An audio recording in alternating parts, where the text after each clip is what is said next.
Alors, shalom, shalom. Alors, baisse-moi ça bien. Baisse-moi ça. J'aimerais faire une petite mise au point avant de continuer ce direct. Je ne serai pas long ce soir. Mais je vais vous dire une chose.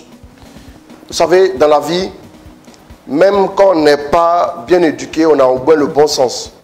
J'aimerais dire à ceux, parce qu'on a localisé une activité, des personnes qui se disent chrétiennes ont juste signalé ma vidéo à Facebook pour dire que c'est une vidéo de fraude ou bien de mensonge. Ce sont des personnes chrétiennes. Je ne vais pas citer ici des personnes, mais ce sont des personnes chrétiennes qui ont fait ça. Et Facebook, systématiquement, c'est un truc de masse qui a été fait. Facebook, systématiquement, a bloqué mon compte en me demandant de vérifier parce qu'il y a une activité. J'aimerais le dire à ceux qui se disent chrétiens et qui n'ont pas le minimum de savoir-vivre parce que leurs parents n'ont pas été là pour leur inculquer de bonnes manières. Je le dis et je l'assume devant la caméra. Si vous venez jouer au petit mesquin pour signaler la vidéo là, je tiens à vous dire déjà que vous n'êtes pas chrétien, vous êtes des plaisantins,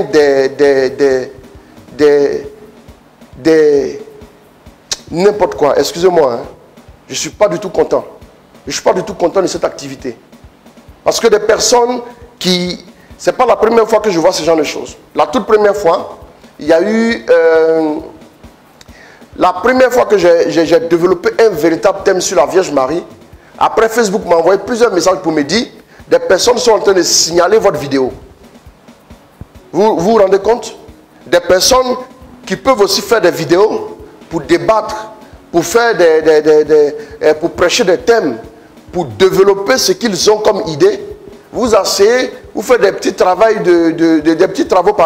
de personnes au noir, de personnes ténébreuses, aux pensées lugubres et inavouées, aux dessins inavoués et machiavéliques là, et vous venez signaler la vidéo des personnes qui sont en train de prêcher. Je le dis à l'entrée de ce direct, j'ai insisté pour le dire. Ces personnes qui font ça, que Dieu soit votre juge. Voilà. Que Dieu soit votre juge. Je tenais à le dire, je pourrais ne rien dire et puis continuer ma vidéo, mais je tenais à le dire parce que j'ai décidé de le dire et j'assume ce que je dis. Voilà, ce que je pense, je le dis, je n'ai peur de personne, je le dis, proprement. Voilà, il y a des personnes qui ne sont même pas sages, qui n'ont aucune culture chrétienne là, qui n'ont pas de formation aucune, et c'est eux qui se promènent pour aller dans la bassesse, pour signaler la vidéo des gens. Voilà. Maintenant, nous pouvons maintenant aller à notre direct. J'ai dit mon mécontentement, je suis un être humain, je n'ai pas apprécié quelque chose, je le dis haut et fort, et puis je l'assume jusqu'au bout. Ça ne me fait pas peur. Voilà. Donc, ceci étant dit, maintenant, on va maintenant continuer notre vidéo. Je vais prêcher mon thème. Voilà. Donc, tu vas suivre, sois vigilant, toute activité suspecte, tu me fais le retour. Maintenant, ceux qui veulent un débat, ils peuvent nous inviter, nous envoyer une invitation en bonne et due forme et pour faire un débat. Je n'ai pas peur des débats. J'ai la formation pour les débats. Mais je reste discipliné parce que je suis focalisé sur le Christ. Si vous voulez les débats là, si vous pensez que vous êtes assez zélé, on est 10 fois plus zélé que vous, je vous le dis. Le zèle désordonné, amer, le zèle brutal, bête là, c'est pas de ce zèle là qu'il s'agit. C'est pas ça le zèle pour Dieu. Des gens étaient en train de chasser les démons au nom de Jésus. Pierre et Jean ont dit on a vu des gens qui chassaient les démons en ton nom et nous les en avons empêchés. Jésus a dit quoi? Pourquoi vous les empêchez? Pourquoi vous les empêchez de chasser les démons en mon nom? Il dit mais parce qu'ils ne marchent pas avec nous. Il y a des gens comme ça qui réfléchissent comme des disciples enfantins là. Tant que tu ne marches pas avec eux, tu n'es pas de Dieu. C'est mesquin, c'est petit, c'est minable. Je le dis, je l'assume. C'est minable. C'est sur ma page que je le dis et je l'assume. C'est vraiment minable de penser comme ça. Quand quelqu'un ne va pas prier dans ta case là, ça veut dire qu'il n'est pas chrétien. C'est minable. C'est minable. On a Jésus et on est fier. On marche avec la Vierge et on est fier. On n'a pas honte. Si vous voulez des débats, venez à découvert. Venez comme des hommes faits, accomplis, intelligents et intelligibles, raisonnables, capables de tenir la vérité, de la présenter. Et venez, on va en discuter. Il n'y a pas de problème. Si vous pensez qu'il n'y a rien à dire sur vous, il y en a beaucoup à dire aussi sur vous. Mais ce n'est pas le lieu pour ça. Je vais prêcher mon thème, mais il fallait que je fasse la mise au point. Ceux qui viennent pour se mettre sur la vidéo pour signaler rapidement pour que Facebook puisse bloquer, je tenais à vous dire la vérité. On vous connaît, on vous voit. Voilà, maintenant ceci étant dit, on continue. Dieu est fidèle. Voilà.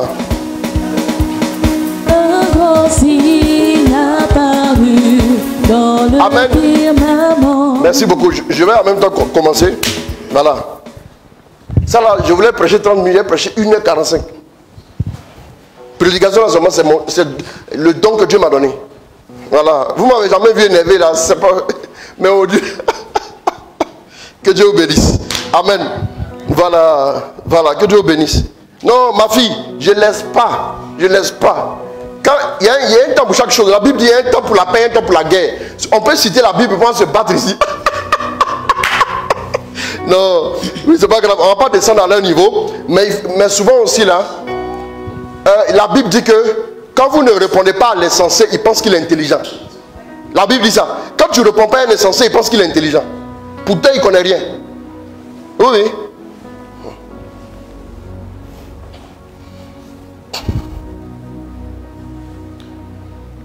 Alors, que le nom du Seigneur soit béni. Voilà. Alors, je voulais simplement parler. Pourtant, je n'ai pas encore commencé le thème, les gens ont peur. Parce qu'ils connaissent ma bouche. Quand je commence démonstration ici, là, on va décortiquer, puis on va dire. Moi, je prends avec la parole. Je ne vais pas chercher ailleurs. On va partir sur la parole, puis on va écouter.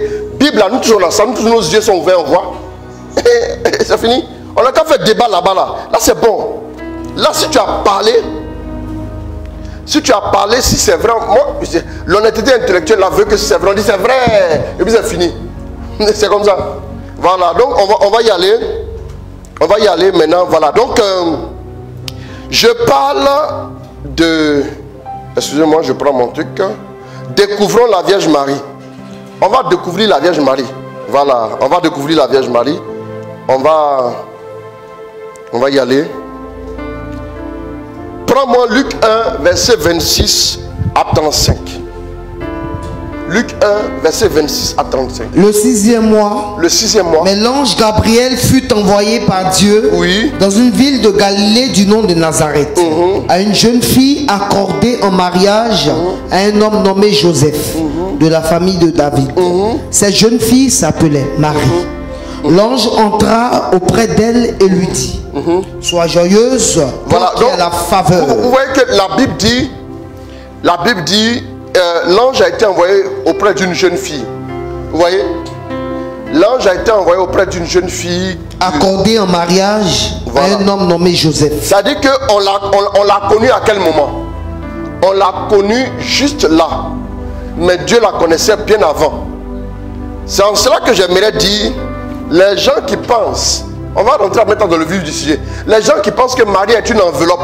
Comme vous prenez une enveloppe, vous mettez votre argent dedans pour aller faire la dot. Et puis quand vous allez faire la dot, vous jetez l'enveloppe là. Elle n'est pas une enveloppe. Je vais vous dire une chose. La Bible dit en Isaïe 7, verset 14. Regardez ce que la Bible nous dit. C'est la Bible qui nous parle. On va écouter la parole de Dieu. Allons-y. Aussi bien le Seigneur vous donnera-t-il lui-même un signe. Aussi bien le Seigneur vous donnera lui-même un signe. Attends, regardez ce que la Bible dit. Le Seigneur va vous donner un signe. Le Seigneur vous donnera un signe. C'est combien de siècles avant la naissance de Jésus et combien de siècles avant même la naissance de Marie elle-même? Isaïe là.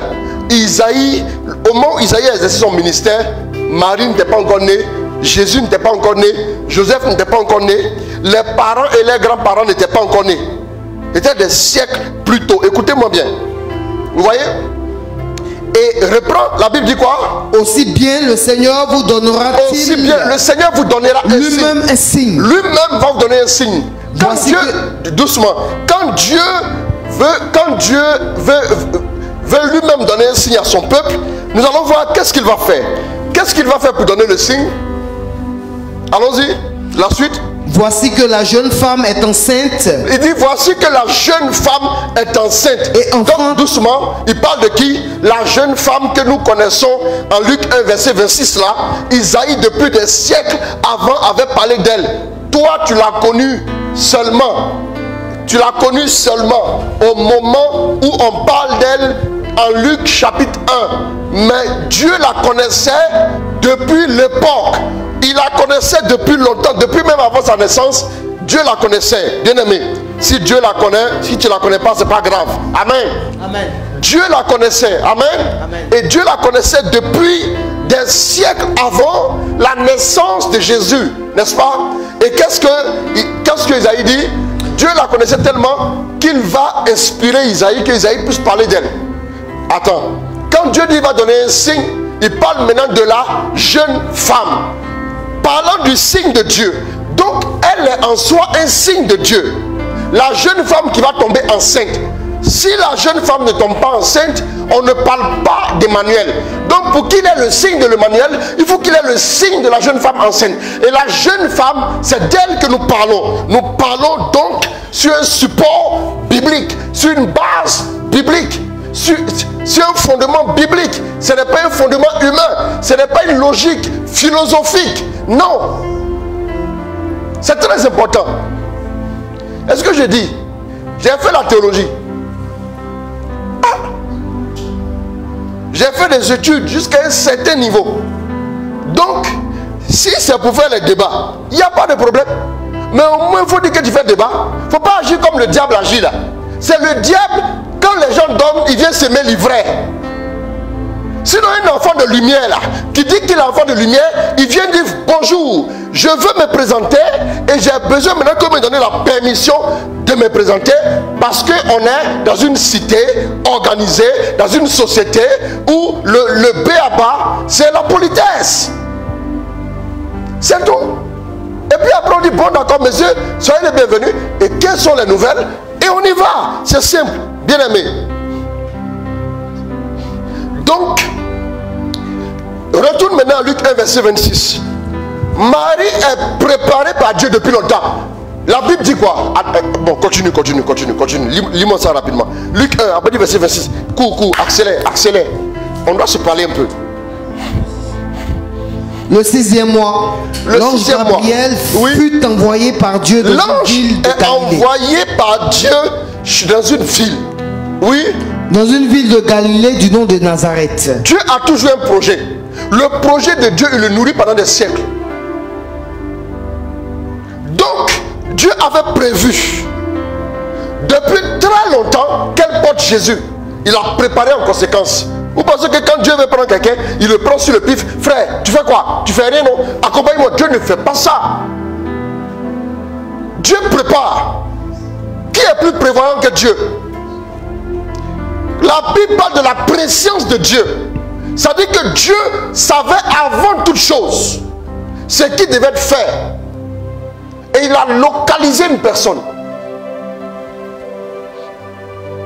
Allons-y. Il a envoyé sur une jeune fille.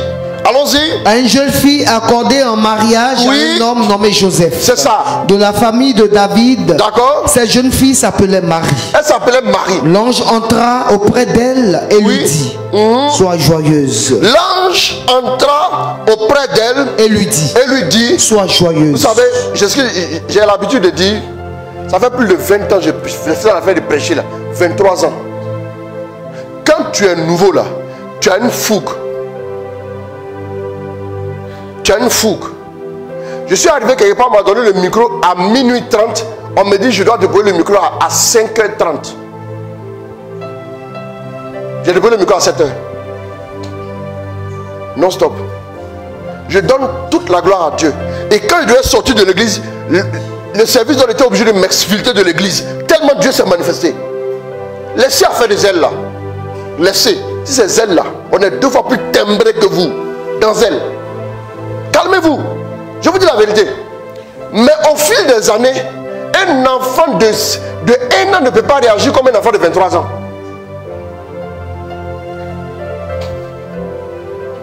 C'est impossible. Voilà pourquoi si un parent veut que l'enfant soit concentré, son bébé soit concentré, comme lui à la messe, c'est que le parent là, ce n'est pas un bon parent. On vous concède ce zèle amer là. Mais de grâce.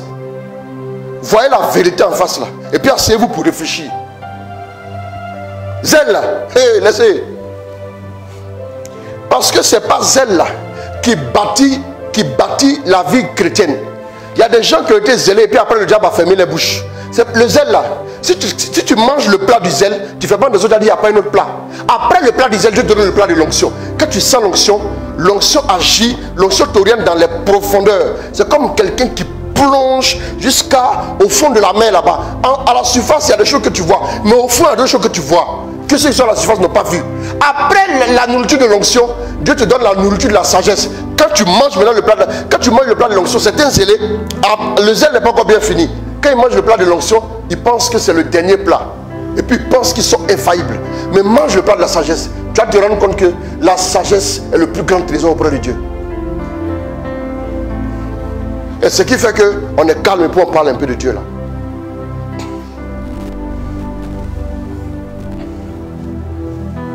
Que le nom du Seigneur soit béni. Mais l'ange rentre chez la Vierge. L'ange entra auprès d'elle et lui dit, la Vierge lui dit, sois joyeuse. Sois joyeuse. Toi qui as la faveur de Dieu. Le Seigneur est avec toi. Mais quelqu'un à qui on a dit la personne a la faveur de Dieu. Moi je parle de la personne, ça te fait mal. Toi tu as quel problème? Faut réfléchir. Est-ce que tu n'as pas un problème dans ton cœur là-bas? Si tu as guéri, si tu as blessure intérieure, on peut prier pour ta guérison intérieure. En parenthèse, la Bible dit qu'elle a la faveur de Dieu. La Bible, Dieu envoie l'ange pour dire que tu as la faveur, tu as ma faveur déjà. Ça veut dire qu'avant même que les gens te remarquent, mon Dieu, je t'ai déjà vu, tu as ma faveur. Si tu as ma faveur, le ciel et la terre passeront, mais les paroles de Dieu ne passeront jamais. Tu ne peux pas avoir la faveur de Dieu aujourd'hui et puis à moins d'une catastrophe. Sauf quand tu laisses la main de Dieu, la faveur de Dieu est toujours là. Voilà pourquoi la Bible ne touchait pas, mais ouais, David le savait. Voilà pourquoi il n'a pas osé mettre la main sur Saül. Parce que bien que Saül soit sorti de la volonté de Dieu, la faveur était toujours sur lui.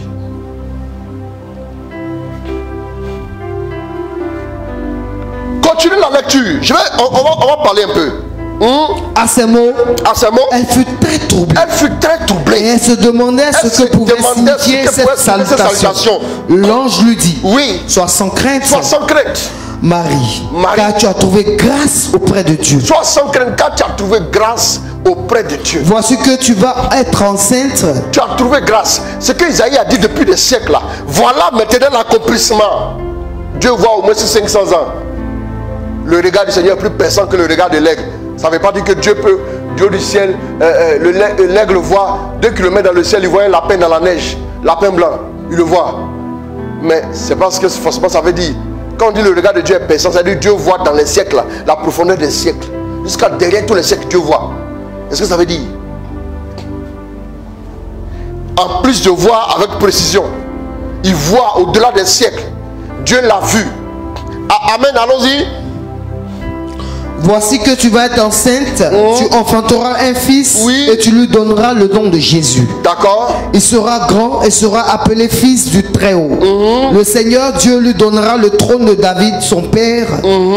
Il régnera pour toujours sur la famille de Jacob. Merci. Et son règne. Donc, qu'est-ce que nous voyons? Nous voyons une chose, Marie est liée au projet de Dieu depuis l'époque là-bas. Isaïe avait déjà annoncé. Elle est liée au projet de Dieu depuis avant même que Jésus ne naisse. Quand Jésus est venu au monde, qu'est-ce que nous voyons? Nous voyons que Marie était à toutes les étapes de sa vie. Marie était présente. Vous vous souvenez de ça, non? Marie était présente à toutes les étapes de la vie de Jésus. Depuis sa naissance, sa présentation, jusqu'à son recouvrement au temple, en passant par la prédication. Et puis en plus, jusqu'à la croix, et même au tombeau, Marie était là. Elle était là, elle était présente. Vous vous souvenez? Elle était vraiment présente, n'est-ce pas? Maintenant, il faut me lire Marc 10, verset 9, qui n'a rien à voir avec la Vierge Marie. Mais je vais nous dire ça un peu. Vous allez me dire à quel moment vous entendez ce passage-là. Ça n'a rien à voir avec la Vierge, mais il faut me lire. Marc 10, 9. Allons-y. Marc 10, verset 9. Allons-y. Comme il descendait de la montagne. Marc 10. Marc 10, 9. Verset 9 simplement. On n'a pas prévu ça, mais il faut lire ça quand même. Fais vite s'il te plaît, ne casse pas mon rythme. Que l'homme donc ne se sépare pas de ce que Dieu a uni. Reprends.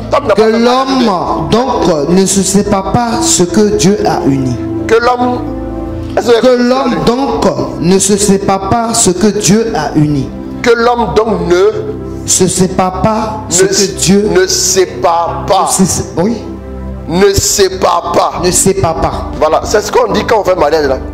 Toi tu veux te marier, non? On dit que l'homme ne sépare pas ce que Dieu a uni. C'est pas ça? Si Dieu a uni Marie à Jésus, maintenant ceux qui la séparent de Jésus là, moi ils n'ont.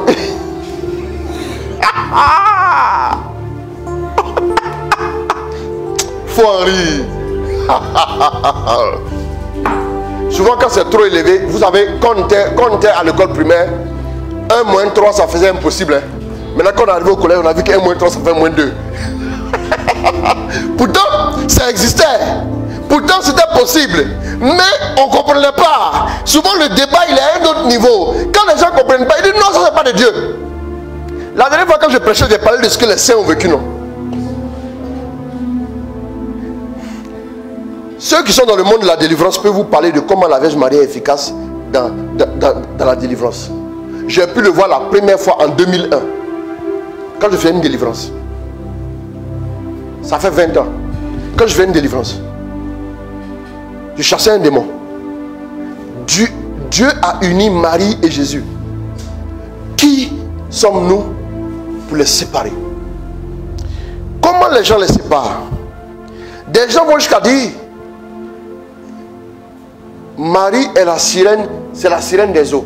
Quand vous dites ça, quand quelqu'un dit que Marie est la sirène des eaux là-haut, moi j'ai envie de m'asseoir lui demander, toi-même là-haut, même si tu n'as pas la foi là, est-ce que tu es intelligent?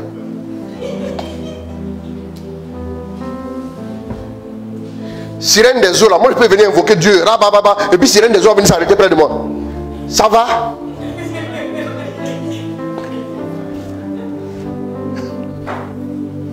Non, attendez. La fatigue là, mais mets ça de côté. On va parler. Est-ce que ça va? Moi j'ai envie de poser la question. Sirène des eaux là. Sirène des eaux. Bon, c'est que tu ne connais pas les démons. Sirène des eaux là. Moi je prie, j'invoque le sang de Jésus. Sirène des eaux peut rester près de moi. Si tu me dis que sirène des eaux peut rester près de moi, c'est que toi-même là, tu es dans les ténèbres. Moi je te dis ça. J'aimerais vous dire une chose. C'est le point que je vais aborder ce soir. Je l'aborde, je reste dans mon message. Marie n'est pas la sirène des eaux. Marie est pure et comblée de grâce. La Bible dit qu'elle est comblée, saturée de grâce. Elle est saturée de grâce. Envoyez-moi une autre bouteille d'eau. Envoyez-moi une autre bouteille d'eau. Marie, il n'y a pas de bouteille d'eau en bas ici. D'accord, il faut m'envoyer la bouteille d'eau. Marie est saturée de grâce. Elle est saturée. Si la Bible dit qu'elle est comblée de grâce et que toi tu dis qu'elle n'est pas comblée de grâce, qu'elle est enveloppe timbrée, qu'elle est intermédiaire, téléphone sans fil, qu'elle est ce que tu veux, toi là tu es un blasphémateur. Faut savoir ce que tu fais. Tu es un blasphémateur. Qu'on n'ait pas peur de le dire. Moi je dis qu'à un moment donné de la vie, il faut pouvoir avoir... Mais pourquoi il m'appelle? Donc c'est important de comprendre cette réalité. Bien aimé. Merci. Merci beaucoup. Bon, je vais faire l'expérience. C'est pas grave, ça va mouiller, après on va essuyer. C'est pas un problème. Regardez ici. Voilà, je suis dans mon laboratoire. Oui. Donc le labo. Bon, la table, je vais la mouiller, puis après on va.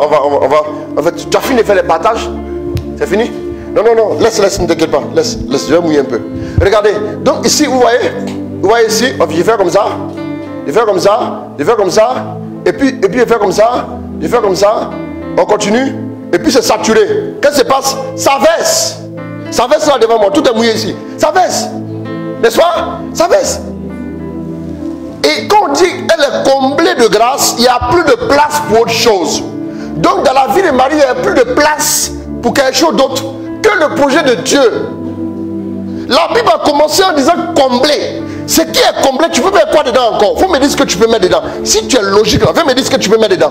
Quand c'est comblé comme ça, tu peux plus rien mettre dedans. Quand les gens disent qu'elle allait faire sa vie, elle a eu 2 enfants, on va arrêter dans... Je peux sortir les versets ici. Moi je dis, arrêtez.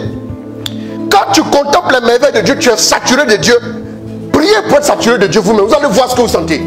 Vous allez vous rendre compte que même quand les gens disent certaines choses, quoi que ce soit autour, vous méditez cela au fond de vous. Voilà pourquoi vous allez voir que vos frères catholiques que nous sommes, on ne réagit pas aux provocations sauf quand il faut faire des mises au point. Le pape est l'un des hommes les plus critiqués de la terre, sur la planète Terre, sur le globe terrestre. L'un des hommes les plus critiqués, c'est le pape. N'importe quel premier venu de service, n'importe quel kidam va parler du pape en mal. Parce que lui, il a fait les révélations de 6 jours là. Les gens ont fait des révélations en 3 jours déjà. Ils sont devenus quelque chose. Ils ont fait des révélations. L'église a 2000 ans. Une révélation qui s'est mise en place sur 2000 ans. Et une révélation qui s'est mise en place parce que quelqu'un a dormi, il s'est levé là. Qu'est-ce qui est crédible? Toi-même, il faut regarder. Un enfant se lève et dit, mes parents, vous n'avez jamais existé. C'est parce que tu viens de naître, tu dis ça. Donc, toi, on ne va rien faire parce qu'on considère que tu ne connais rien. Sinon, si tes parents n'ont pas existé, toi, tu ne peux pas exister. Si tes parents n'ont pas existé, toi, tu ne peux pas exister. Si tu dis que Marie est la sirène des eaux, toi, tu es un démon des eaux. Tu es un démon. J'ai dit quoi? Amen. Les gens n'ont pas compris. Les gens n'ont pas compris ce qu'il y a dedans. Amen.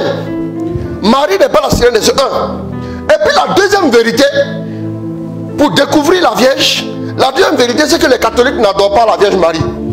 Des gens sont loin et puis parlent. Elle n'adore pas la Vierge Marie. Quand on est loin là, souvent on rentre et puis on regarde. Il y a des gens qui sont hors de la maison et puis parlent de la maison comme s'ils dormaient là-bas. Le jour où on lui demande, tu vas rentrer, il dit non, moi-même au portail même je ne suis jamais arrivé. Quelqu'un comme ça, on ne peut plus lui donner de la crédibilité. Là, on n'adore pas la Vierge.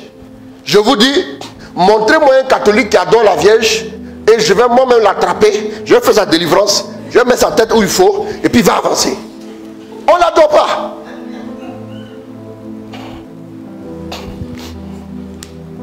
C'est pas possible. Pendant le verset, je vais expliquer quelque chose. Prends-moi Jean 2. Jean 2, avant le verset premier. Prends-moi Jean 2. On va parler un peu. Or, oui, le 3e jour, il y eut une noce de Akana. Ça dit, si on dit le 3e jour, ça dit que ce qui s'est passé à 3 jours a une importance sur ce qui se passe. Il y a 3 jours qu'est-ce qui s'est passé? Il y eut une noce de Cana de Galilée. Non. J'ai dit il y a 3 jours qu'est-ce qui s'est passé. Il faut m'écouter. Oh, le 3e. Doucement. Ça veut dire qu'il faut remonter en Jean 1,50 là-bas. Calme-toi d'abord. Ce qui s'est passé à 3 jours.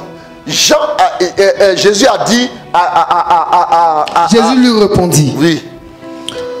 Parce que je t'ai dit que je t'avais vu sous le figuier, tu crois. Oui. Tu verras des choses bien plus grandes.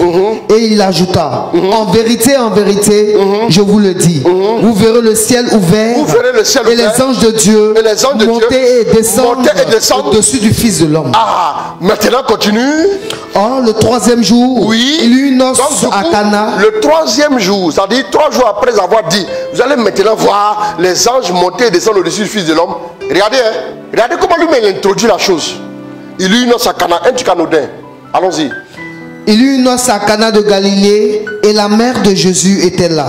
Et Jésus lui aussi. Dans d'autres versions, on dit la mère de Jésus était invitée. Jésus lui aussi fut invité. Donc l'invité principal c'est la mère. Regardez bien, je vous demande de bien écouter ça comme des personnes qui veulent comprendre les choses de Dieu. Écoutez, vous allez voir tout de suite. Allons-y. Jésus lui aussi fut invité à la noce ainsi que ses disciples. Lui aussi, quand on dit lui aussi, ça veut dire qu'il y a une première référence, n'est-ce pas? Ouais, un peu non. Si on vous dit que j'ai un enfant qui a eu le bac, mon premier fils a eu le bac, et le deuxième aussi, ça veut dire quoi? Ça veut dire que le principal, c'est le premier qui a eu, et le deuxième, il a imité le premier. Est-ce que vous suivez un peu? Lui aussi Ok, allons-y. Comme le vin manquait, la mère de Jésus lui dit. Comme le vin manquait, la mère de Jésus lui dit. Ils n'ont pas de vin. Regardez comment elle fait. Ils n'ont pas de vin. Donc Jésus est là. Lui qui est Dieu, qui est sensible, il est là. Et puis il n'y a plus de vin. Et puis il dit rien. Maintenant, celle qu'on traite de tous les noms là, c'est elle qui dit non plus de vin, ils sont en difficulté. C'est elle qui voit et qui zoome sur la difficulté. Tout ce que Marie fait là, c'est tout ce qu'elle fait. Pendant que Jésus peut voir. Donc s'il vous plaît, mettez beaucoup de likes, beaucoup de cœurs. Voilà. Pendant que Jésus va voir une difficulté quelque part, il va faire comme s'il ne voit pas. La maman là, elle va dire Jésus, il ne faut pas faire comme si tu n'as pas vu. Parce que toi si tu dis que tu n'as pas vu, je ne peux pas croire. Maintenant, regardez ce qu'elle va faire. S'il vous plaît, suivez. Hein. Elle va dire quoi? Elle va dire, ils n'ont plus de vin. Mais Jésus lui répondit. Oui. Que me veux-tu, femme? Mon heure n'est pas encore venue. Pourtant, tu as dit 3 jours plus tôt qu'on va voir les anges monter et descendre. Et puis tu dis ton heure n'est pas encore venue. Bon, c'est pas grave. On dit rien. Allons-y. Oui, oui. Jésus, sa mère... son affaire de timing là, 1000 ans c'est comme un jour pour lui. Donc où il est là, souvent il n'est jamais l'heure. C'est pas grave. Mais souvent aussi, il faut qu'il soit l'heure. Allons-y. Sa mère dit au serviteur. Regardez maintenant ce que sa mère va faire. Quoi qu'il vous dise, faites-le.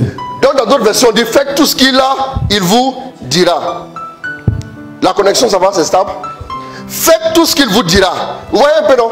C'est ce que maintenant, la maman dit faites tout ce qu'il vous dira. Ça veut dire quoi? La maman vient, elle était l'invitée principale.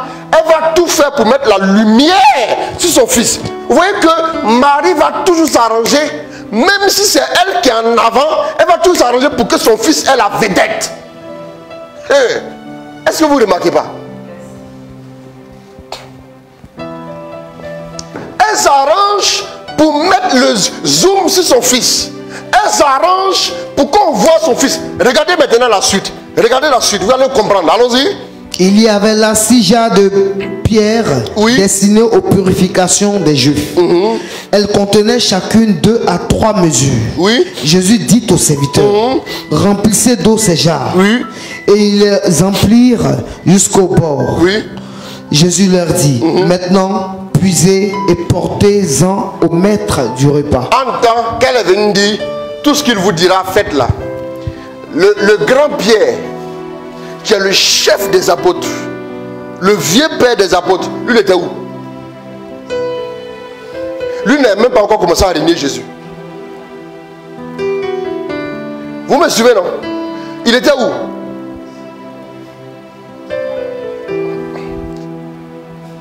Les disciples que Jésus aimait, quoi, ils étaient où? Les Barthélemy, quoi, Nathanaël, tout ce que vous voulez. Bon, c'est le même gars. Ils étaient où? Il n'était pas là. Qui a ouvert le robinet des miracles? C'est Marie qui a ouvert le robinet des miracles. Je vous dis, c'est la Vierge qui a ouvert le robinet des miracles. Le robinet des miracles. C'est elle qui est venue ouvrir le robinet. L'eau des miracles a commencé à couler. Écoutez-moi. Hein. Si elle n'intervenait pas, il n'y aurait pas eu de miracle là. Allons-y. Regardez maintenant la suite. C'est la suite qui me plaît. Allons-y. Ils lui emportèrent et il goûta l'eau devenue vin. Voilà le rôle qu'elle joue là. C'est ce rôle là que tu ne comprends pas, tu ne peux pas comprendre. Allons-y. Il ne savait pas d'où il venait. À la différence des serviteurs qui avaient puisé l'eau. Aussi il s'adresse au marié et lui dit, tout le monde offre d'abord le bon vin. Et lorsque les convives sont gris, sont saoulés, le moins bon. Non, je comprends. Allons-y. Le moins bon. Mais toi, tu as gardé le bon vin jusqu'à maintenant. Tel fut à Cana de Galilée le commencement des signes de Jésus. Bon, donc quand du commencement, ça veut dire quoi? Ça veut dire avant ça, il y avait 0 signe. Si vous ne comprenez pas français.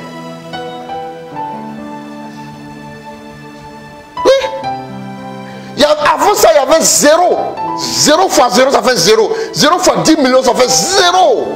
0 signe. 0 aspire, tout ce qu'il trouve. 0 signe. C'est le commencement des signes de Jésus. C'est là où les signes de Jésus ont commencé à Cana. Écoutez, par qui? Par le toucher de la Vierge. Donc c'est elle qui a ouvert le robinet des signes. Après, maintenant qu'elle ouvre le robinet des signes, non, et puis ça va se cacher maintenant derrière. Voilà pourquoi j'aime cette femme-là. Lis la suite. Le commencement. Tel fut à Cana de Galilée le commencement des signes de Jésus. Il manifesta sa gloire. Pourtant il a dit lui n'est pas prêt, façon. Mais là il a manifesté sa gloire. Donc ça veut dire qu'elle s'arrange pour que même quand c'est elle qui est devant. C'est-à-dire ça veut dire quoi? Quand même c'est elle qui est invitée. Inviter Marie c'est quoi? C'est faire le chapelet comme on fait là. C'est ça l'inviter. On l'invite dans notre vie, dans nos noces. C'est compliqué à comprendre. Si vous ne comprenez pas la parole de Dieu là, dites. Quand on l'a invité, elle a tout fait pour que son fils soit là. Et puis elle met l'emphase sur son fils et puis elle se met derrière. Voilà comment elle fait. Donc du coup, on se retrouve maintenant à adorer le fils. C'est fini. Quand on dit la manifestation de sa gloire là, celui qu'on adore c'est celui qui est glorieux. Vous m'entendez? Voilà pourquoi maintenant quand on va vers elle, elle ne garde, elle s'arrange à ce que son fils entre en scène, mais elle cherche l'opportunité pour qu'il entre en scène. Comme Dieu n'entre pas en scène comme ça là, c'est quand le vin manque et puis paf en même temps. Quand tu es un peu inquiet là, et puis paf, elle fait rentrer son fils en même temps, et puis elle se décale derrière, elle se met juste derrière. Allons-y. Il manifesta sa gloire, oui, et ses disciples crurent en lui. Aïe, aïe, aïe, aïe. C'est Marie qui a créé le contexte pour que la foi j'aime. Donc c'est une femme qui œuvre pour la foi. C'est une femme qui œuvre pour la gloire de Dieu. Écoute ça.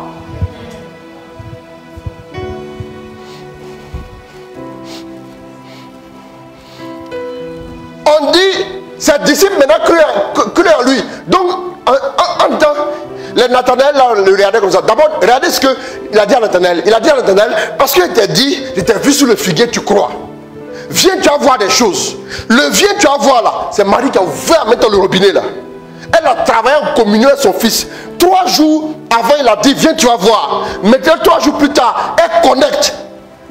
Il dit, non. Moi, on est à la découverte. Les amis, elle l'a connecté. C'est comme les fils électriques. Bien qu'on branche comme ça, viens, la lumière jaillit. Et quand la lumière jaillit, maintenant on commence à sourire. Parce qu'il y avait des ténèbres. Bien aimé, c'est elle qui a ouvert le robinet. Et les noces, c'est quoi? Les noces, c'est l'église. Les noces, c'est l'église. Les noces, c'est l'église. Le vin là. Est-ce qu'à la messe on ne prend pas du vin? Ou bien on mange du pain? Le pain c'est la nourriture. Oui, non. Le pain c'est la nourriture qu'on mange. Le corps du Christ et le sang du Christ. C'était une préfiguration de son sang qui allait couler à la croix. C'est le mystère de la croix maintenant qui était révélé là. Oh.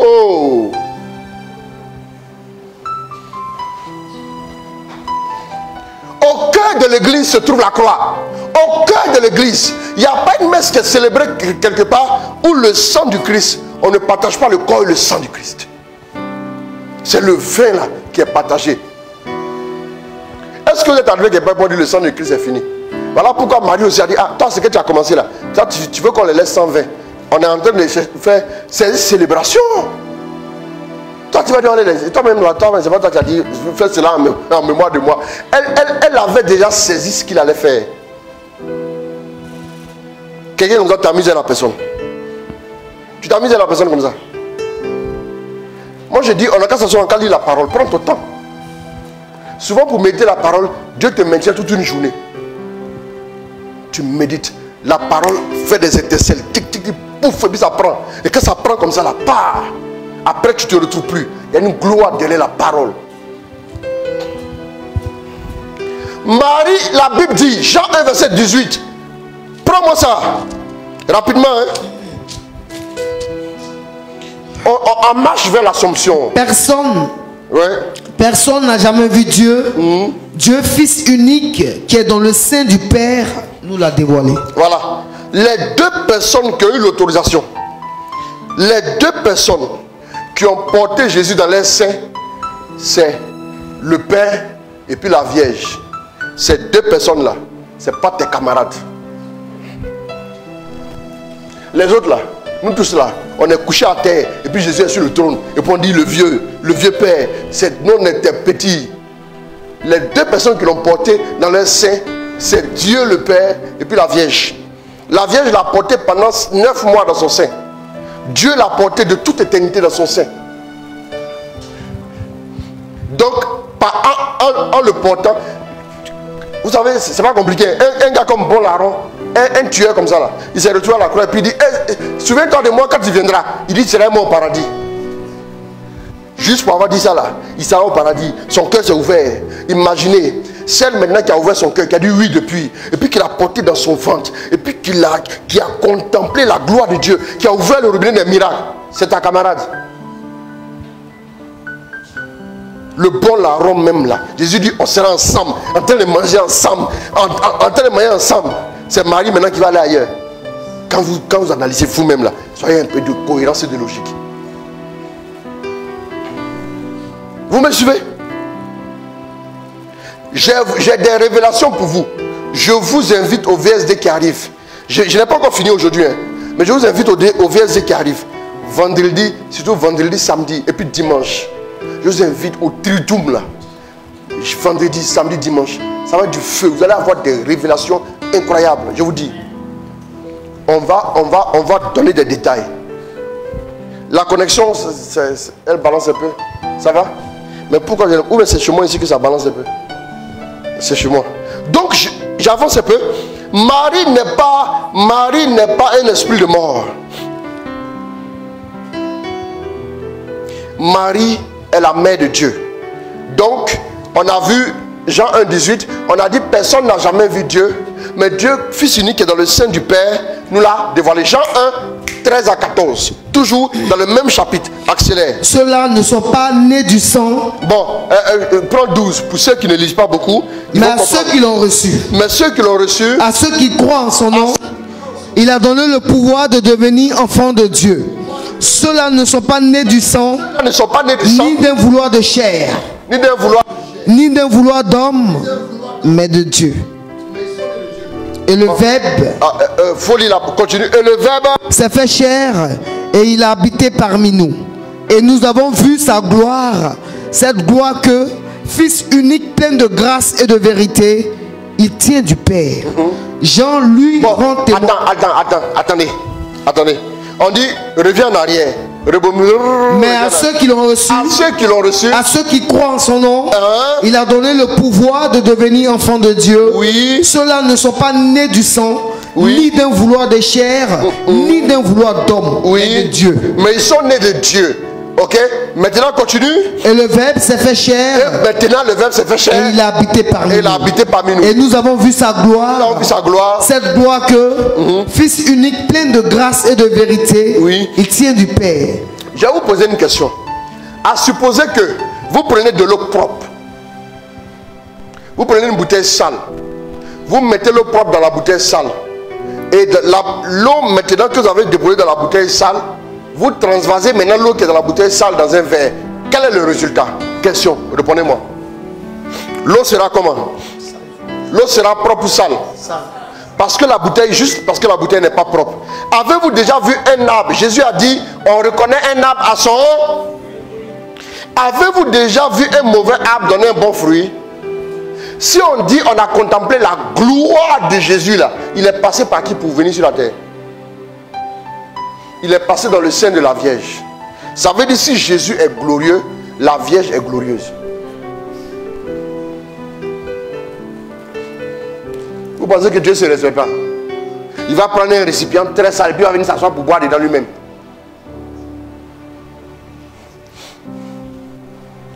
C'est très simple. C'est très simple. Marie est unie au cœur de Dieu. Elle est la mère de la grâce.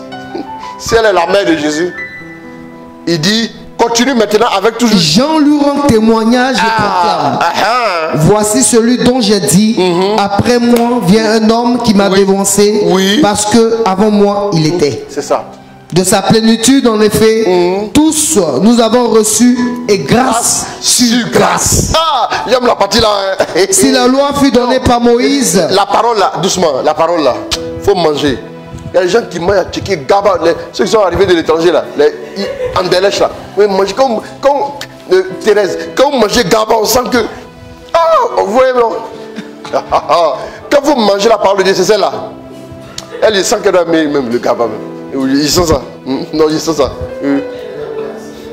Toi aussi, toi en secret. Mais tu aimes. Oui, allons-y. Allons-y. Si la loi fut donnée. Il dit quoi? Et de sa plénitude, nous avons reçu. De sa plénitude, en effet, tous nous avons reçu grâce et sur grâce. Dans tout ce qu'on vient d'écouter là, quelque chose n'attire pas votre attention. Deux choses devaient attirer votre attention. C'est quoi? Le verbe s'est fait chier. Moi, il y a mes enfants là, mes garçons là. On dit me ressemble. C'est vrai. Yannis, c'est plus le dernier.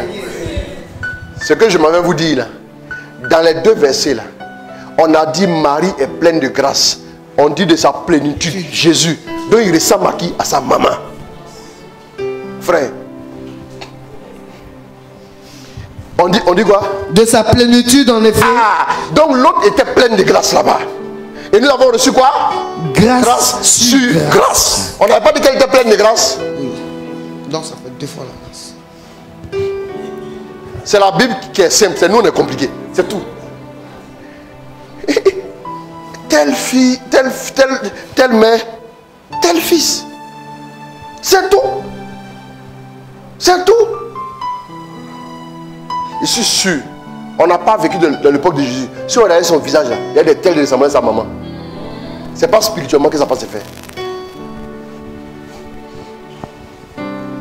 Quand vous lisez la parole là, regardez comment on décrit Jésus. Ça veut dire que le Jean qui écrit là, il a le regard, hein? Oh, il voit clair. C'est pas les gars, parce qu'il fait tout ça, il se remue comme ça pour ne rien voir là. C'est pas ça, hein?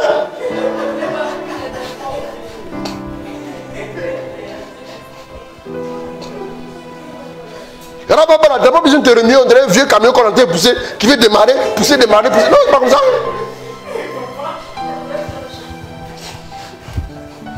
Moi, il ne faut pas me provoquer. Je voulais prêcher doucement. Il a coupé le thème là qui était ici. Mais ça dit, mais c'est bon, on va prêcher en partie.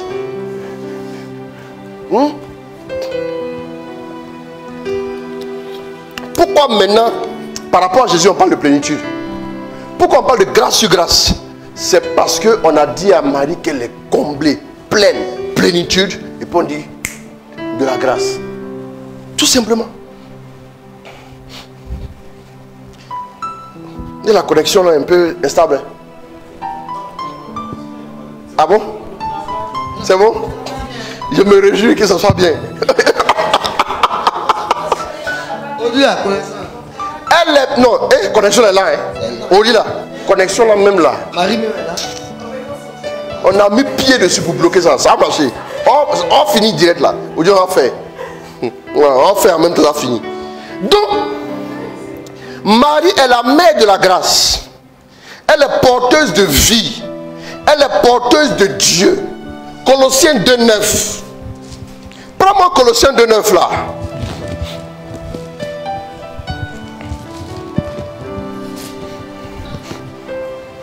Colossiens. Sinon c'est le truc. Tu n'as pas chez ça? Ah bon? Sinon tout ça c'est dedans. Colossiens 2,9. Allons-y. Car en lui habite toute la plénitude de la divinité corporellement. Reprends. Car en lui habite toute la plénitude de la divinité corporellement. Car en lui, en Jésus, habite toute la plénitude de la divinité corporellement. Et vous trouvez pleinement comblé en celui qui est le chef. Après, on va parler de Jésus comblé. Ça a commencé comblé quelque part. Voilà pourquoi quand tu viens à Jésus, il faut te préparer de combler. Et toi, tu veux être dans les à moitié vide là. Jésus n'est pas ça. Allons-y. Donc, vous trouvez maintenant. Car en lui habite toute la plénitude de la divinité corporellement. Et vous trouvez pleinement comblé en celui qui est le chef de toute autorité et de tout pouvoir. C'est fini. Regardez bien. Je vous explique un truc à partir d'ici. On dit en lui habite toute la plénitude corporellement. Hein, la plénitude de Dieu en lui. C'est-à-dire que c'est Dieu concentré comme ça là. Écoutez bien. Donc ça veut dire que en réalité Marie est vraiment mère de Dieu. C'est pas Yaya.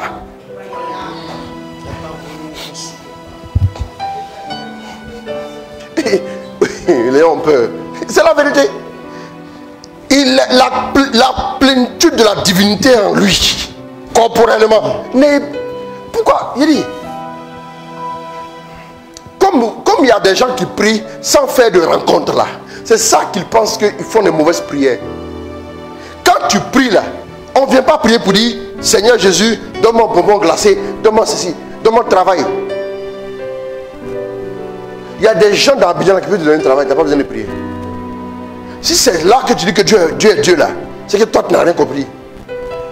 Si tu n'as pas fait une rencontre dans ton cœur, si tu n'as pas donné quelque chose que personne ne peut te donner sur terre là, en quoi est-ce que tu vas vraiment dire qu'il est Dieu? Voilà pourquoi des gens, souvent quand vous leur parlez de Dieu, ils ne vous écoutent pas. Oui, parce que c'est pour lui dire que Dieu va lui donner un travail. Frère, moi-même là, c'est moi qui donne travail aux gens. Pourquoi? Tu comprends? Voilà pourquoi je vous dis, mais intérieurement, quand Dieu va entrer dans ton cœur là, quand il va toucher ton cœur n'aura... Il dit je vous donne la paix. Jean 14, 27. Je vous donne la paix. Non pas comme le monde vous la donne. Mais la paix que tu vas ressentir, tu ne pourras pas la décrire.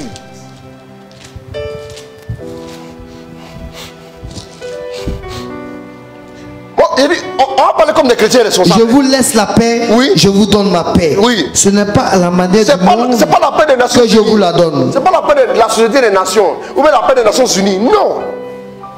C'est la paix de Dieu. La paix de Dieu qui est capable de dominer toute inquiétude terrestre. Et c'est de cette paix-là qu'il s'agit. Quand ton âme est troublée, là, tu aimes aller agresser les gens. Écoutez, je suis en train de vous expliquer une chose. Je vous explique une chose. À travers la personne de Jésus, nous avons toute la plénitude de Dieu corporellement parlant. Mais Marie est porteuse de Dieu. Marie est mère de Dieu. Quand on dit mère de Dieu, là, ce n'est pas un blasphème. Non. On est en train de, quand on dit mère de Dieu, on est en train de dire que Jésus est Dieu. C'est ce que ça veut dire. Nous, on a fait un peu de maths. Est-ce que ça veut dire? C'est à cause de Jésus on dit mère de Dieu. Si ce n'est pas Jésus, là, on n'en a pas dit mère de Dieu. Tu as compris? C'est Jésus qui fait qu'on dit mère de Dieu. C'est pas... Parce que ce que Jésus est, si Jésus est prophète, Marie est mère de prophète. Ou bien... C'est pas compliqué. Quand on dit mère de Dieu, on ne met pas l'enfant sur Marie. On met l'enfant sur la divinité de Christ. Retenez ça dans votre tête.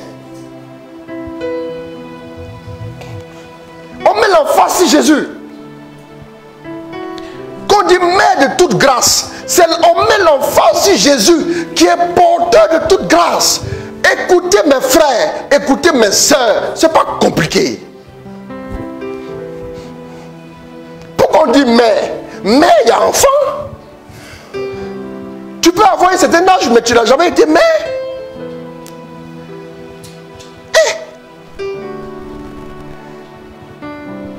Quand on dit mère de, c'est en lien avec Jésus qu'on dit ça. C'est-à-dire, je reconnais que Jésus est Dieu. Je reconnais que Jésus est Seigneur. Je reconnais que Jésus est grand. Je reconnais que Jésus est... Voilà. C'est ça. Marie, mère, est porteuse de Dieu et elle est porteuse. Elle a porté Dieu. Je vais vous dire une chose. Elle a porté Jésus dans la chair. Ça là, avant elle, après elle, personne d'autre. Elle est unique. Il n'y a pas deux comme ça. Ça là, d'abord là même là, on n'a pas besoin de dire c'est une femme comme tout autre. Celui qui dit ça là, il est jaloux. Les jaloux vont maigrir avant de périr. Est-ce que quelqu'un a dit?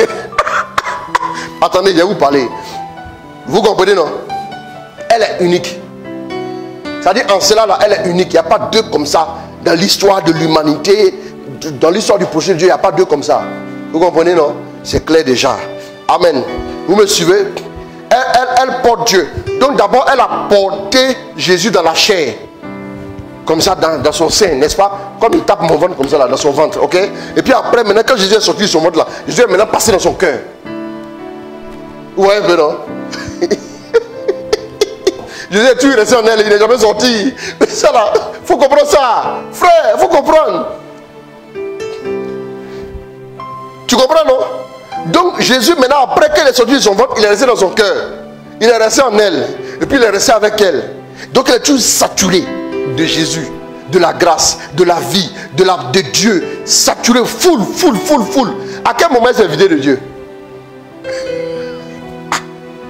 Au fur et à mesure que les années passent, plus tu es rempli de Dieu, plus tu le connais, plus tu l'aimes, plus tu t'attaches à lui. C'est comme ça. Elle est unie à lui pour l'éternité. Vous comprenez, non? Maintenant, quand on fait le chapelet là, je parlerai de ça vendredi. Quand on fait le chapelet là, on ne fait rien de mal. Mes amis, on ne fait rien de mal. Je vais vous parler. On ne fait rien de mal. Ce qu'on fait, on ne fait que relire les paroles de l'ange. C'est tout. Regardez tout le chapelet, c'est les paroles de l'ange. Et puis après, à la fin, on dit, il faut prier pour nous. C'est tout. Il faut prier pour nous. On répète les paroles de l'ange douce, tout de A à Z.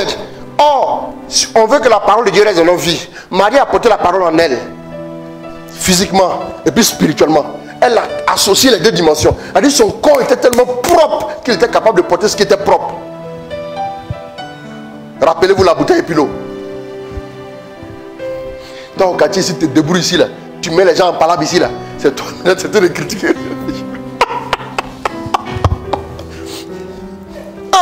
Non. La partie là. Bon, je vais m'arrêter là pour ce soir, mais on va lire encore un passage. Marie est bien heureuse. Elle est bien heureuse. Regardez, je vous parlerai de la dimension charismatique de la Vierge Marie. Je vous parlerai de ça vendredi. La dimension charismatique de la Vierge Marie. La Vierge Marie était charismatique. Tu sais ça, non? C'est dans la même Bible, nous tous on lit là. Hein. Je n'ai pas acheté une Bible ailleurs. C'est la même Bible là. Si vous voulez même donner-moi une Bible, je lis dans votre Bible. Elle est charismatique. Elle est charismatique, hein? Bon. D'abord, je vais vous donner un petit exemple. Elle dit bonjour Elisabeth, shalom. Et puis la Bible dit Elisabeth fut remplie de l'esprit. Je viens et te dis bon, bonjour mon fils. Et puis cet esprit tombe sur toi. C'est une dimension charismatique très poussée. Sinon, nous, on est obligé de dire feu. Hey.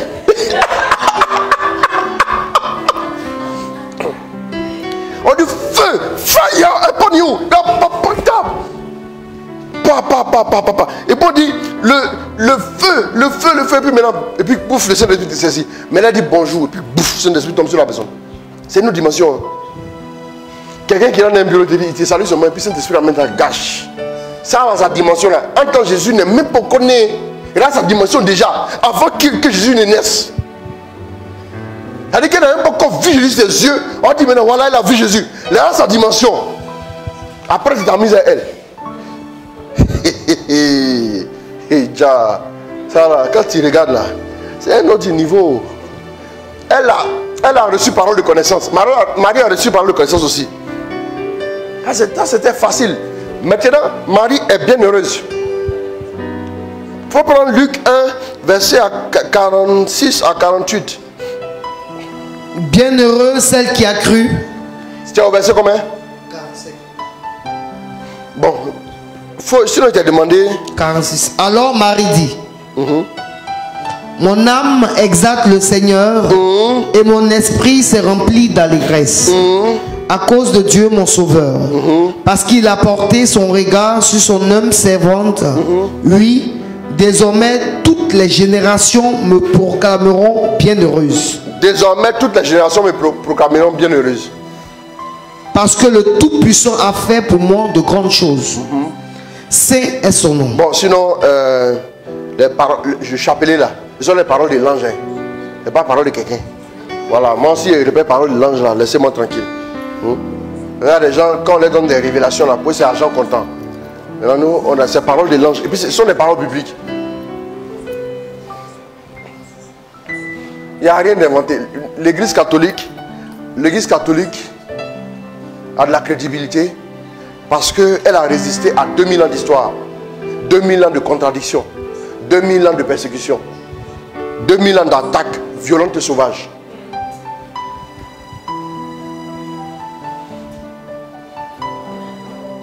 Je vais vous expliquer ici, au fil des siècles, comment certaines congrégations ont été suscitées par l'esprit. Il y a ce qu'on appelle la grande scolastique. Et tout. Vous voyez qu'il y a des congrégations. Quand vous prenez la congrégation, par exemple, des franciscains, c'est le 13e siècle. Quand vous prenez les premiers saints comme les Augustin de truc là, ça c'est le 4e siècle là-bas. Là. Il y avait toujours des hérésies.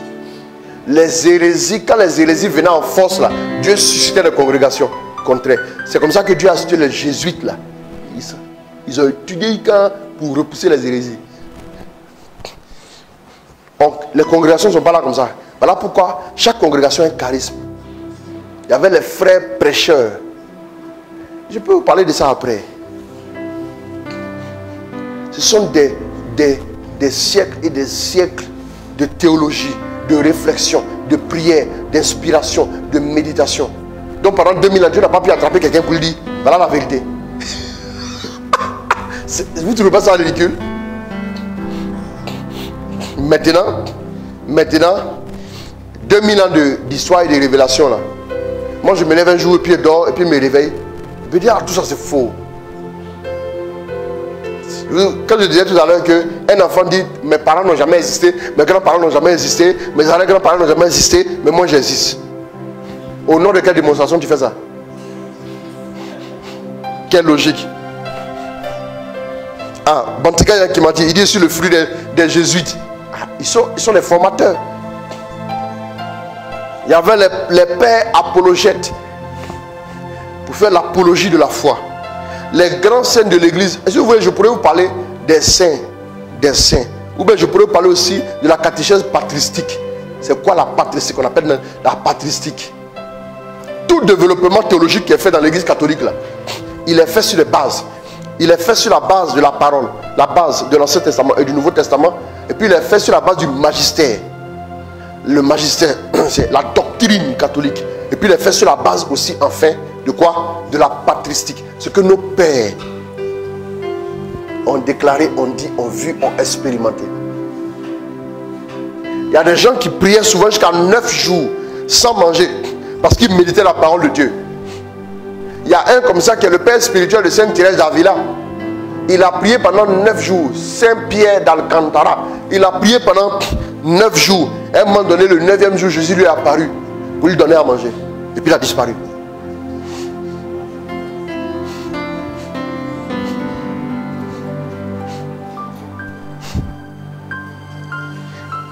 Allez voir dans les moines, dans les monastères. Allez voir les moines. Regardez leur style de vie. Regardez leur vie de prière. Regardez leur profondeur. Quand vous les rencontrez, regardez-les. Regardez-les. S'il te plaît, laisse faire de discours là. Regarde le gars. Faut me dire ce que tu sens. Dans la révélation beaucoup là non. Faut dire ce que tu sens. Les grands moines, les évangélisations de masse ont été commencées par les moines. Celui qui a été le premier réformateur, celui qui s'est levé pour faire la réforme là, je ne vais pas citer, vous connaissez le nom du gars, c'était un fils de la Vierge Marie. Il n'a jamais régné la Vierge. L'histoire de la Vierge là, c'est venu après réflexion de certaines personnes au quartier, c'est tout. Ah, c'est vrai? Les thèses que notre ami a développées, il y avait quoi dedans? Au-dessus, tout ce qu'il a développé là, rien n'est à truc. On n'a plus d'autres éléments. J'aimerais simplement vous dire que nous les catholiques, nous n'entrons pas comme ça dans le débat. Pourquoi? Parce qu'on sait C'est l'histoire d'un enfant qui allait dire à son père, son grand-père, grand-père, pourquoi ta peau est si flasque? Pourquoi ta peau est remplie de rides? Le grand-père lui a dit, mon petit, sois patient. Tu comprendras pourquoi ma peau est comme ça. Et tout ce que le grand-père lui a répondu. 50 ans plus tard, l'enfant a la réponse. Mais le grand-père n'était plus là. L'enfant a sa réponse. Son petit-fils est venu demander, grand-père, pourquoi ta peau est flasque comme ça? Il dit, tu comprendras. Quand vous venez de commencer, vous avez 5 ans là, vous attaquez, vous attaquez, vous attaquez. On vous attend, dans 2000 ans, vous allez comprendre.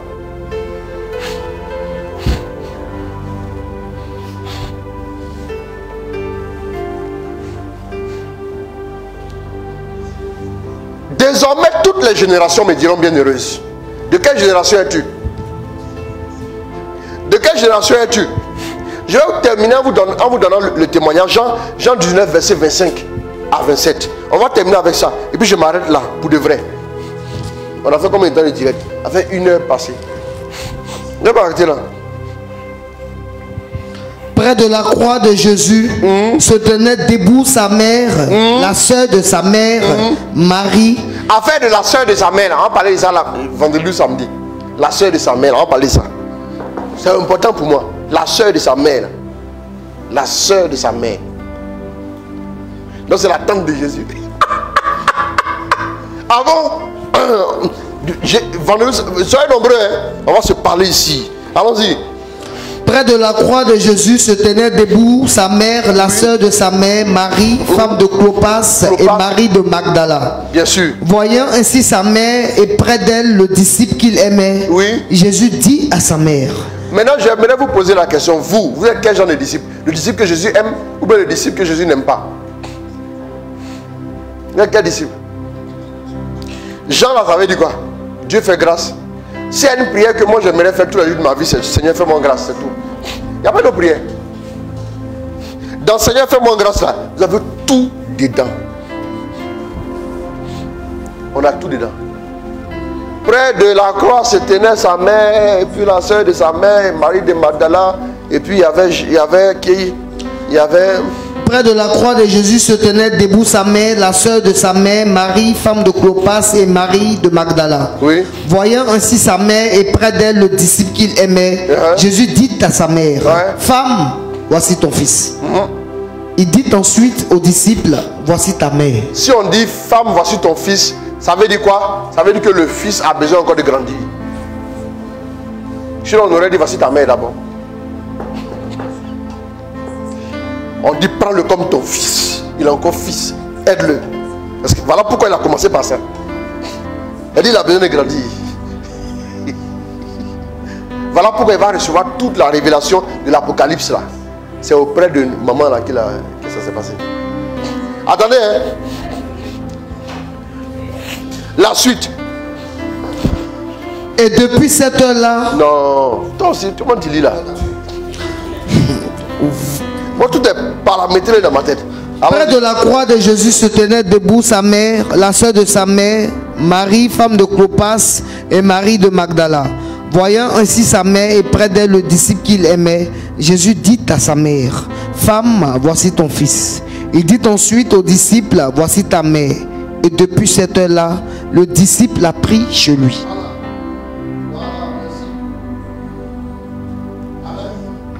Voilà. Il y a 3 réalités qui sortent ici. 1. Femme, voici ton fils. Ça veut dire prends-le. Si on dit qu'il faut l'accepter comme ton fils là, elle dit qu'il faut l'éduquer, il faut le faire grandir, il faut veiller sur lui. Si on dit ton fils, il faut veiller sur lui. Vous m'entendez? Veille sur lui. Première information. Femme, voici ton fils. La suite. Il dit ensuite aux disciples, voici ta mère. Voilà. Maintenant, toi le fils là, désormais voilà ta maman. Tu as compris? Il faut l'honorer. Moi je pense que je suis Jean.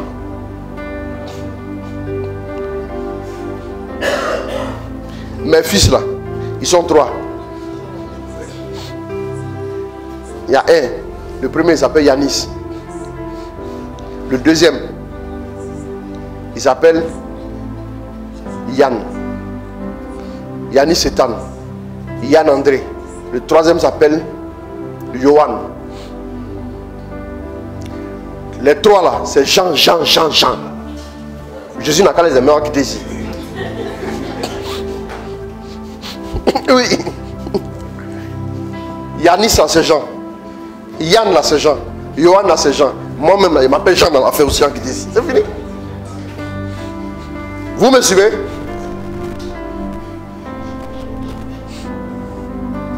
Dieu ne fait rien comme ça. Attendez. Bon, attendez. Maintenant, la deuxième information, voici ta mère.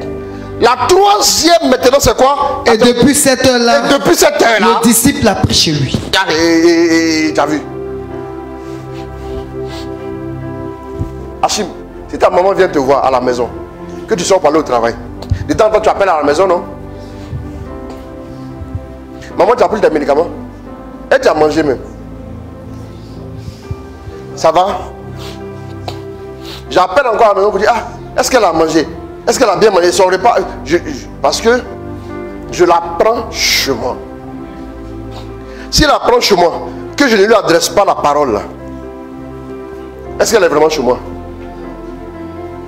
Il fallait la laisser au village. Parce que si tu la vois chez toi que tu ne lui parles pas, elle souffre. Oui. C'est ça, nous on a dit on va parler là. C'est parler là, on fait là. Et puis on veut nous blesser. Moi c'est ça que je ne comprends pas. On dit il faut prendre... Tu la prends chez toi. Donc vous voyez que Jean a mal fait.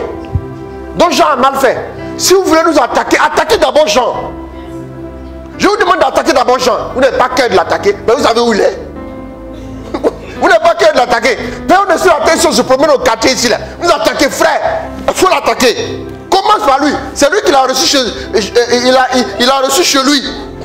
Moi j'ai imité mon grand frère Jean.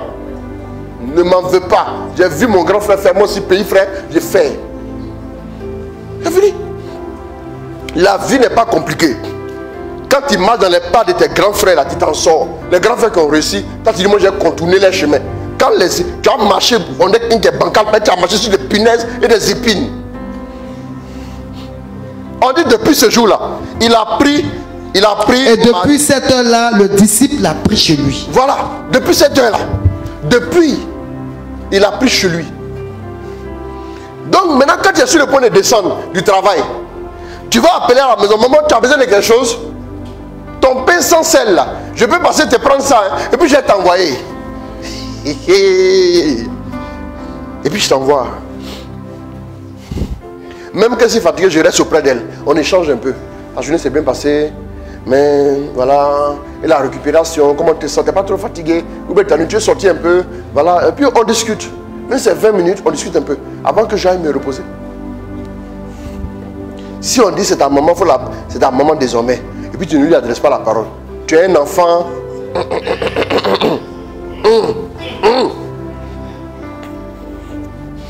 Je n'ai rien dit.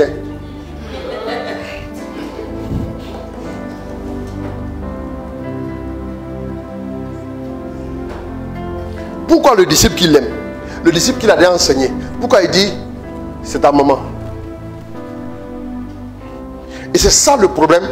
Beaucoup font dans l'orgueil. C'est ta maman. Quand c'est ta maman là, moi je dis toujours, hein, c'est pas parce que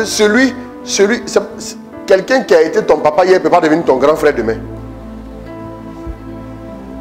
De vous avouer, c'est vrai? Lui fait 1m80, toi tu faisais 0m50. Maintenant tu fais 1m90 là, il reste ton papa. Même si tu manifestes son mission jusqu'à, c'est ta maman. Si tu fais délivrance jusqu'à, c'est ta maman. Si tu fais quoi jusqu'à, les montagnes même se déplacent quand tu parles là, c'est ta madre. Point. Barre. Si tu ne peux pas l'accepter, c'est souvent que le problème ne se trouve pas au niveau de la maman, le problème se trouve souvent au niveau de toi-même. C'est ça souvent le problème. La connexion rame un peu. Ça va, d'accord. Souvent c'est comme ça, malheureusement. Donc, c'est une relation à double sens. Ça veut dire qu'elle peut faire des choses pour nous. Nous aussi, on doit faire des choses vis-à-vis d'elle. C'est très important. Je vais m'arrêter là. Les autres révélations vont venir vendredi, samedi, dimanche. En marche vers l'Assomption. Mais il y a de grandes choses qu'on va dire encore. Hein. Comment faire le chapelet? Et comment le chapelet va être efficace? Comment ton rosaire est puissant? Tout ça. Marie dans le combat spirituel. Je vais sortir ça. C'est à partir de la Bible. Hein. Je vous ai dit, je rappelle, c'est la Bible. Voilà. Je n'ai même pas encore pris un document de l'église pour parler. Voilà. On reste à la parole de Dieu. C'est plus facile comme ça. Voilà. En tout cas, que Dieu vous bénisse. Merci beaucoup. Voilà. Tu voulais me... Ouais. Ça va? Tu veux qu'on continue encore? Non, c'est bon. C'est bon pour aujourd'hui. Il y a beaucoup de choses que je veux bien développer. Si je commence à développer maintenant, je ne pourrai pas finir. C'est pour ça que je préfère arrêter. Voilà. Il y a beaucoup de choses. Marie, non, il y a plein de choses encore ici. Plein de choses, oui. Oui.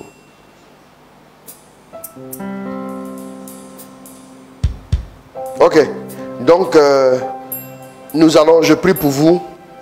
Je demande la grâce à Dieu. La spiritualité de la Vierge Marie est une spiritualité qui s'est mise en place sur des siècles. Elle est le fruit de la méditation profonde. Elle est le fruit de la parole de Dieu, décortiquée avec soin. Merci Saint-Esprit. Merci pour ta grâce. Merci pour ta fidélité. Merci pour ta faveur.